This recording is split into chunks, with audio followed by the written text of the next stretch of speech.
Right, muri Zimbabwe ndamboona Patrick Chinyamasa ari kufara kuti vakadzinga Geza kupati. Imi legacy inoda kusiona Patrick Chinyamasa imbori yechi yekuvhura bhini. Saka vanhu vanovhura mabhini ndo vanhu vega vari kungodiwa kuti varambe varimo muZANU-PF. Ndo zvazviri kureva. It's crazy business. Ndo vanhu vekutonzi pazobuda kutaura kuti mukazi womNangagwa ngazatambise ma 60 million achinobika madora nekutamba pada nevana nekutamba nhodo. Makutomuti Geza akashata. Chete ndonye yangu ripo.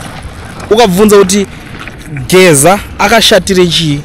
Unozgonza akashatira nyaya yekuti akafumura kuti zvoni mukadzi womNangagwa ari kufamba achitamba pada. Achitamba nhodo.